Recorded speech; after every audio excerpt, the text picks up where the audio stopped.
자, 비례식 알아보겠습니다. 도의 앞부분에서 틀린 것들 있지? 그거 다시 한번 고쳐오고 이거 설명 듣습니다. 비례식이 뭐냐 그러면 비 알죠? 그쵸? 몇 대 몇 비를 나란히 세웠다. 나란히 세운 식을 비례식입니다. 자, 여기 오른쪽에 한번 볼게요. 오른쪽에 보면 3대 5가 있죠. 그쵸? 3대 5였는데 3대 5에다가 곱하기 3을 해주고 후항에도 곱하기 3을 해주면 3, 3은 9로 바뀌고 5, 3, 15로 바뀌죠. 그쵸? 그래서 9대 15라는 새로운 비가 생겼는데 3대 5나 9대 15나 비율은 똑같습니다. 비율이 어떻게 되죠? 3대 5는 5분의 3이고 그 다음에 15분의 9는 요것도 약분해도 5분의 3이죠. 그러니까 비율이 똑같으니까 3대 5와 9대 5는 똑같다. 그래서 가운데 는을 딱 붙여줍니다.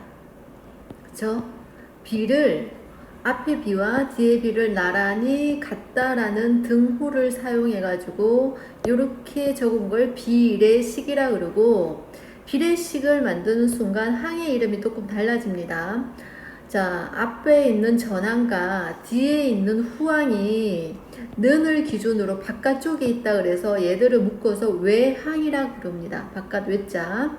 그 다음에 앞에 있는 후항과 뒤에 있는 전항은 는 가까이에 붙어 있다. 안에 있으니까 내항이라고 합니다. 외항과 내항. 이렇게 항이 새롭게 비례식에서 새롭게 생기고요. 자, 비례식을 이용해서 비의 성질이 뭐였죠? 첫 번째, 두 번째, 비의 성질. 전항과 후항에 0이 아닌 같은 수를 곱하여도 비율은 변하지 않는다. 그쵸? 여기 첫 번째 비의 성질이고 두 번째는 전항과 후항의 0이 아닌 같은 수를 나누어도 비율은 변하지 않는다. 요게 비의 성질입니다. 그래서 이건 앞부분에 했던 것들이기 때문에 큰 설명 없이 그냥 넘어갈게요. 7대 2가 3 곱하고 3 곱해서 21대 6. 그래서 같다 해서 비례식을 만드는 거죠. 이렇게 해서 비례식을 만들 수 있다 하는 거니까 요거는 그대로 해주면 돼요. 어려운 건 없고요. 자, 두 번째, 이제 비례식, 이게 이제 새로운 거죠. 비례식의 성질에 대해서 알아보겠습니다. 비례식의 성질은 뭐냐면, 여기 있습니다. 여기. 선생님이 노란색으로 칠하는 거 있지, 그치? 비례식의 성질은 비례식에서 외항의 곱과, 바깥에 있는 두 개의 곱과, 안에 있는 두 개의 내항의 곱은 같습니다. 요게 비례식의 성질입니다. 저 위에 보면 7대 4는 14대 18이라고 나오죠. 그 외항은 누굽니까? 바깥에 있는 애는 7하고 8이죠. 요 두 개를 곱하면 7, 8이 56이고 자 4대 14입니다. 내항은 그걸 곱해도 56입니다. 그러니까 외항의 곱과 내항의 곱은 같다. 이게 비례식의 성질입니다.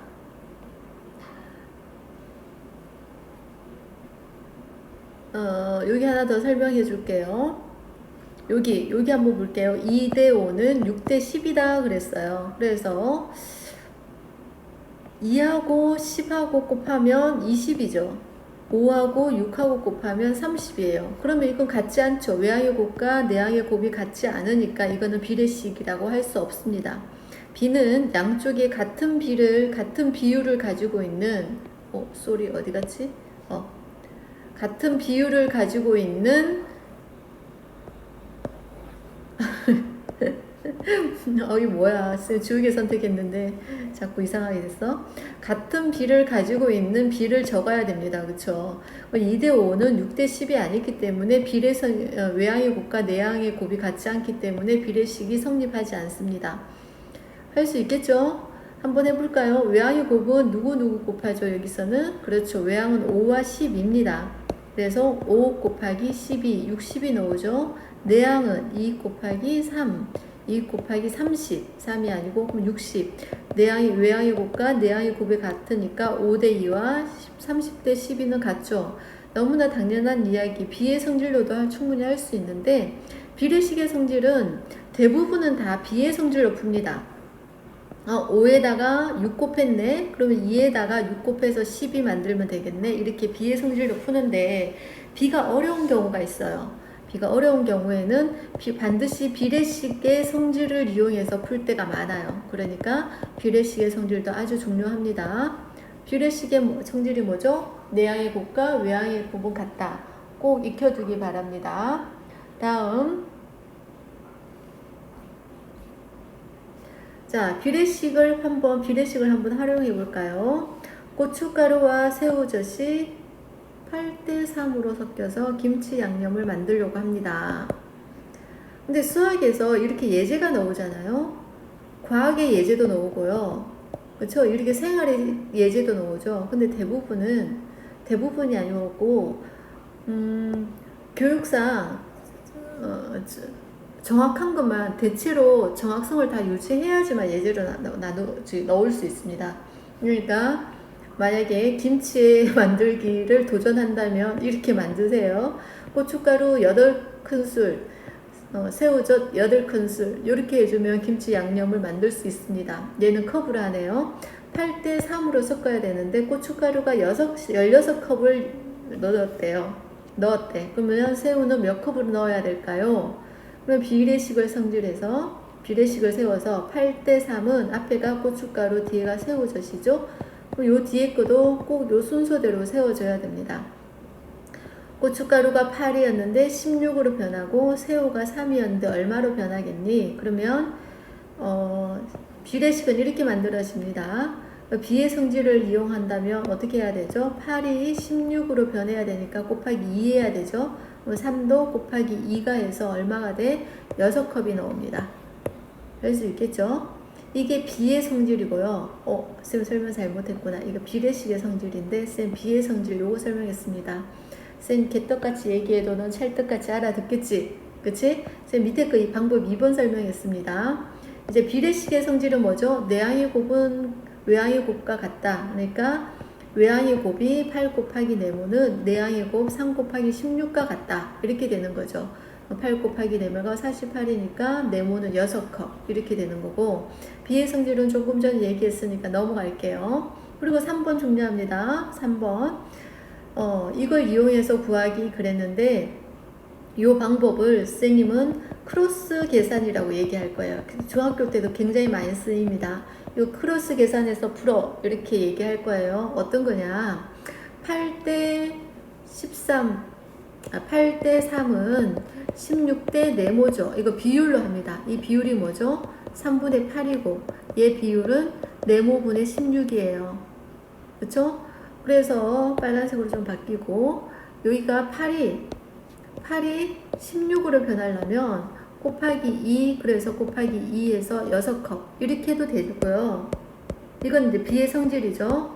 이제 비례식의 성질을 이용해서 비례식의 성질이 뭐죠? 외항의 곱과 내항의 곱은 같다 그랬죠. 그러면 여기에서 외항은 8과 네모가 됩니다. 그쵸? 8과 네모 이 두 개 곱한 거 크로스죠. 그쵸? 대각선으로 8 곱하기 네모는 3하고 16하고 곱한 것 같다. 3 곱하기 16과 같다. 이게 비례식에서 나온 계산법입니다. 그래서 네모는 6 이렇게 할 수 있는 거죠. 이해됩니까? 요걸 분수로 고쳐서 분수가 하나씩 이렇게 있을 때는 x가 네모분의 16일 때 크로스 곱해서 분모 분자 크로스를 곱하면 서로 같은 값이 나옵니다. 알겠죠? 비례식이 아니어도 이 분수는 분수로 이루어졌을 때는 꼭 이걸로 해서 풀어줘야 됩니다. 크로스 계산법으로. 자, 요거도 설명 없이 쉽게 할 수 있을 겁니다. 넘어갈게요. 이제 비례 배분에 대해서 배우겠습니다. 비례 배분. 비례식을 세운 만큼 배분을 한다는 얘기죠. 나눠준다는 얘기입니다. 한번 볼게요. 귤 몇 개가 있어요? 10개를 두 사람에게 나눠주는데 3대2로 나눠주고 싶대요. 알겠죠? 한 사람의 A에게는 3만큼, B에게는 2만큼 주고 싶다는 얘기죠. 비례 배분하겠다. 그럼 A가 가질 것은 이렇게 계산합니다. 10개의 총 A가 세 묶음, B가 두 묶음 가져가야 되니까 우리는 총 몇 묶음으로 나눠야 되죠? 그렇죠. 5묶음 중에서 A는 세 묶음 가져가야 됩니다. 그래서 총 몇 개 가져가야 되는 거죠? 6개.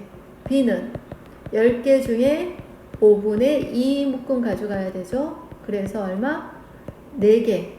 그렇죠. 그러면 딱 3대 2만큼, 6대 4만큼 가져가니까 이걸 약분해주면 3대 2만큼 가져가게 되는 거죠. 이게 비례 배분입니다. 계산하는 건 이거예요. 귤이 이렇게 있는데 10개가 쫙 있는데 3대 2로 나눠 가져오고 싶대요. 그러면 전체 얼마? 여기 세 묶음, 여기 두 묶음 해야 되니까 전체 3-2 해서 5묶음, 5묶음 해서 그 중에 세 묶음 가져가고 5묶음 해서 두 묶음 가져간다는 얘기죠. 그래서 답이 6대 4가 나왔습니다. 할 수 있겠죠?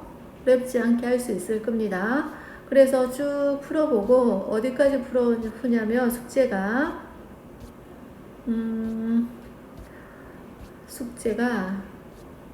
다음 수요일 안 왔지, 그치? 월요일 안 왔지? 쏘리. 내일까지, 여기까지 수업 전까지. 내일, 수요일이죠? 수요일 1시까지 109페이지까지 풀고, 알겠죠? 109페이지까지 풀고, 그 다음에 연산지 풀어옵니다. 연산지가 어디까지냐면, 풀어오는 게 아니고, 1시까지 풀어서 선생님한테 찍어서 보내줘야 돼요. 그러면 선생님이 검사해서 보낼 테니까 1시까지 해서 한 페이지에 사진 하나씩 해서 찍어서 보내주시고요. 연산지는 선생님이 따로 문자로 적어줄게요. 지금 연산지가 선생님한테 없어서 몇 페이지까지인지 몰라요.